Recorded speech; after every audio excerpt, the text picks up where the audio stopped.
Welcome back to my channel, guys. Another hope through prayer uh, story, or kind of daily prayer, uh, not just for ourselves but for others too.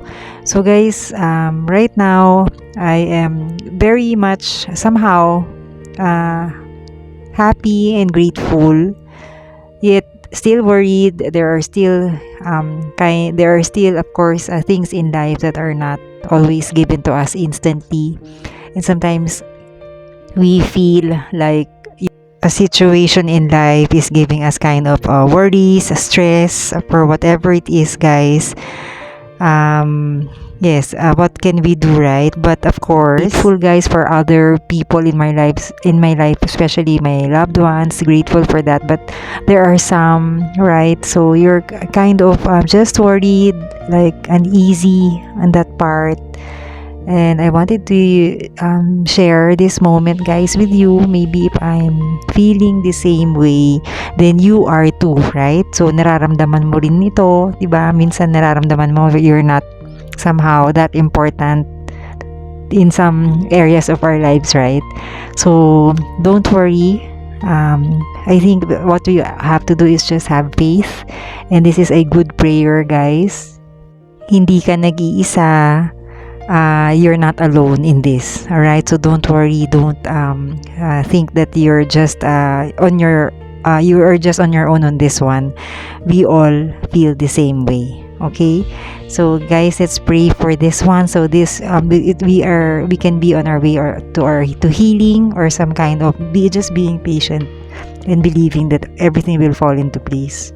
Dear God, though things haven't been easy for us lately, and we feel so overwhelmed, frustrated, and stressed out, the difficulties we are facing weighs on our minds, our hearts, and our shoulders, and because of that, we can't seem to get anything right or even sleep at night, and that even makes us weary and stressed out even more. God, you said we should come to you with our heavy burdens, and you will give us rest.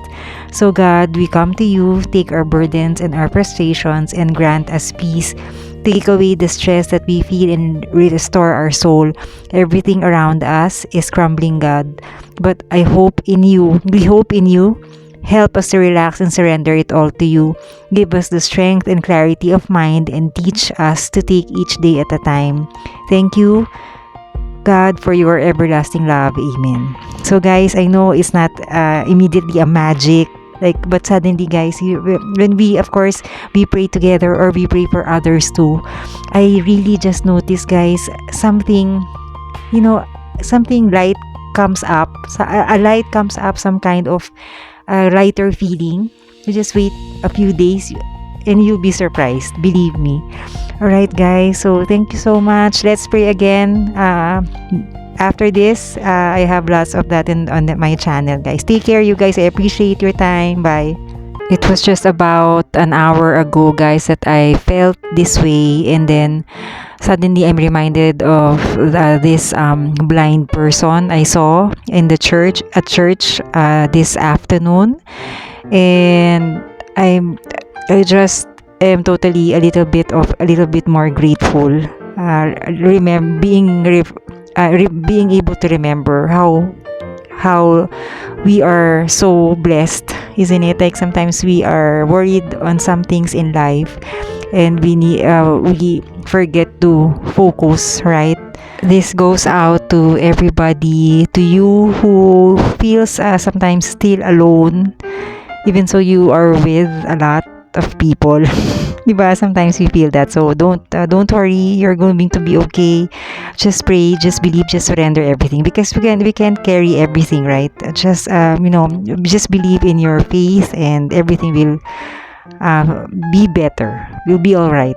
We'll survive. All right. Meanwhile, exhale. Okay, everything will be all right. Thank you, guys. Take care. See you again.